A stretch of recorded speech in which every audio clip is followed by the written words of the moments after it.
Hi guys, welcome back to my YouTube channel life in Malnad. ಇನ್ನೂ ಯಾರೆಲ್ಲ ನನ್ನ ಚಾನಲ್ನ ಸಬ್ಸ್ಕ್ರೈಬ್ ಮಾಡದೆ ನೋಡ್ತಾ ಇದ್ದೀರಾ, ಪ್ಲೀಸ್ ಸಬ್ಸ್ಕ್ರೈಬ್ ಮಾಡ್ಕೊಳ್ಳಿ.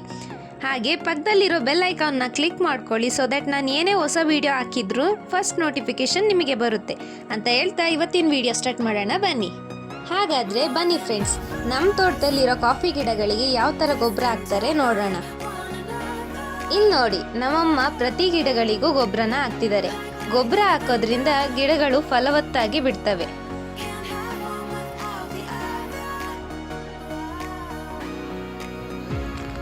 ನಮ್ಮ ಕಡೆ ಇದನ್ನ ಅಳ ಹೊಡೆಯೋದು ಅಂತಾರೆ.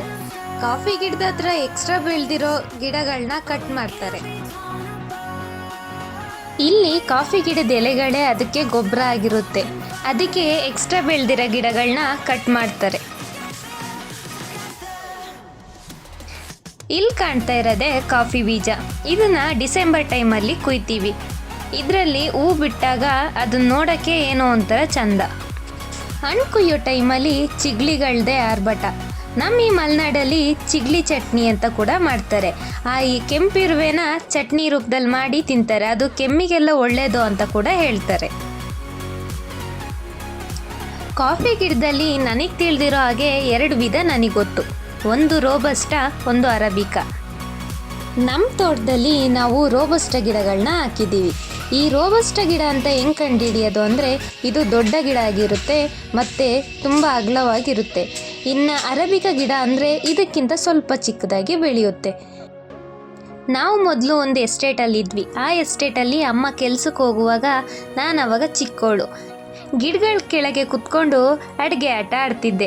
ಈ ಕಾಫಿ ಎಲೆಗಳೆಲ್ಲ ತಟ್ಟೆ ಮತ್ತು ಅಲ್ಲಿ ಸಿಗೋ ಚಿಕ್ಕ ಚಿಕ್ಕ ಗಿಡಗಳನ್ನೆಲ್ಲ ಕಟ್ ಮಾಡಿ ಅಡುಗೆ ಅಂತ ಆಟ ಆಡ್ತಾ ಇದ್ದೆ.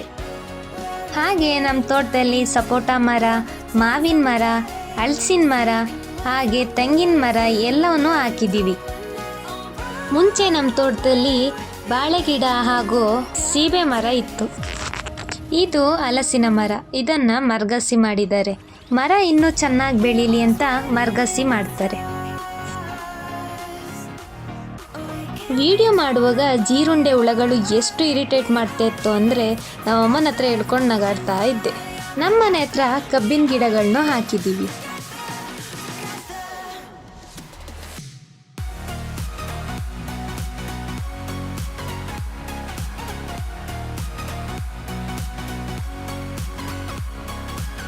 ನಮ್ಮಮ್ಮ ಪಾಪ ಕಷ್ಟಪಟ್ಟು ಕೆಲಸ ಮಾಡ್ತಾಯಿದ್ದೆ.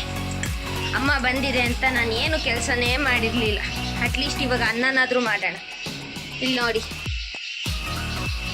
ಇಲ್ಲೆಲ್ಲ ಅನ್ನ ಮಾಡಿದ್ರೆ ಎಷ್ಟು ಟೇಸ್ಟಾಗಿರುತ್ತೆ ಗೊತ್ತಾ? ಹಾಗೆ ಅದು ಹೆಲ್ತಿ ಕೂಡ ಒಳ್ಳೆಯದು.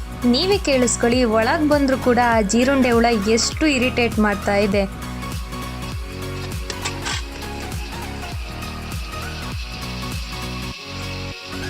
ಹಾಗೆ ಅನ್ನ ಮಾಡೋಕ್ಕೆ ಅಂತ ಹೋಗಿ ನನ್ನ ಕಣ್ಣೆಲ್ಲ ಕೆಂಪಗಾಗಿತ್ತು. ಆ ಹೊಗೆಗೆ ನನ್ನ ಕಣ್ಣೆಲ್ಲ ಉರಿ ಉರಿ.